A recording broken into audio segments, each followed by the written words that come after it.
Lines are one-dimensional, but if you put several lines together in the right way, a second dimension emerges, something more complex than any of the individual lines. Human beings are complex creatures. We make decisions based on a variety of factors: genetics, upbringing, feelings, beliefs, desires, and so on. Much of what we do can't be explained in terms of one specific factor, so one-dimensional explanations of our behavior are often misguided. Take jihad. What causes jihad? Is it poverty? If so, shouldn't we see jihad among all poor people, whether Muslim or not? Is Islam the cause? If it were, wouldn't everyone who believes in Islam be a jihadist? One-dimensional explanations won't help us understand jihad because it isn't the result of one factor. It's the result of three. If you're missing any of the three factors, the new dimension doesn't emerge. But when all three come together, they form what we'll call the jihad triangle. First factor, belief in Islam. To become a jihadist, you have to believe that there is no God but Allah, that Muhammad is his messenger, and that you have access to the commands of Allah and Muhammad. Islam is foundational because if you don't believe in Allah, you're not going to wage jihad for him. You might fight for other things, but it won't be jihad. Second factor, knowledge of what Islam commands.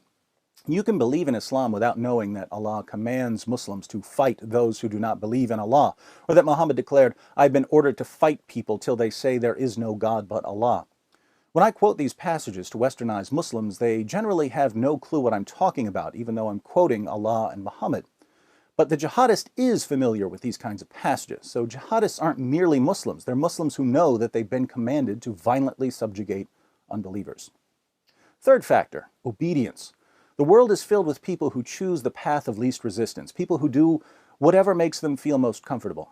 But some people are wired differently. They are willing to do whatever they believe is right, regardless of the consequences. You can kill them, they won't back down. This character trait, when combined with certain noble values, gives rise to heroes, men and women who will lay down their lives to help others. But when it's combined with belief in Islam and knowledge of Allah's commands, it results in obedience and a willingness to fight the unbelievers and the hypocrites and be unyielding to them. So belief in Islam by itself doesn't produce jihad.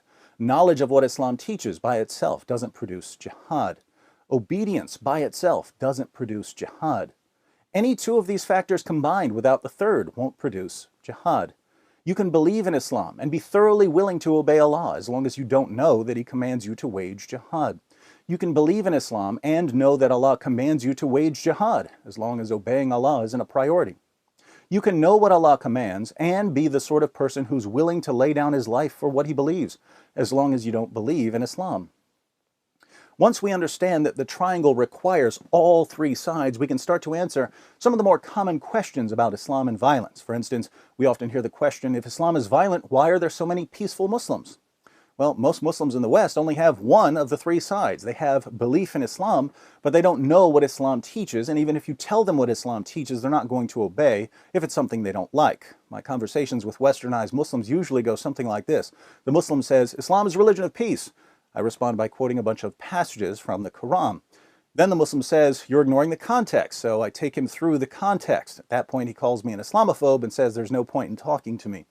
Notice, even when the commands and the context are spread out in front of them, many Muslims simply will not obey. They'll always be one side shy of a triangle.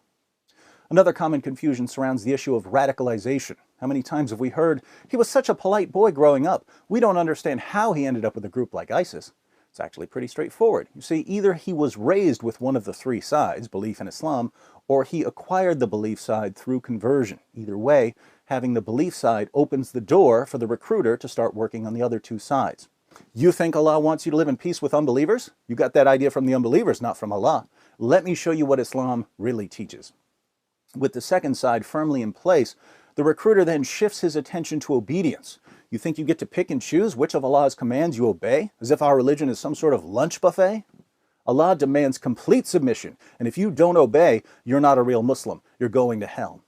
There are plenty of young Muslims out there who will resist the recruiter. Nothing will convince them to obey. But some will pack their bags and book the next flight to Turkey, one way. Now, is it just me, or is this really, really simple? What if we discussed that a 5-year-old couldn't understand? And if a 5-year-old can get this, why are politicians and the media so confused by jihad? As it turns out, there's another shape at work among politicians and the media. I call it the octagon of spinelessness. But I think we've discussed enough geometry for one day.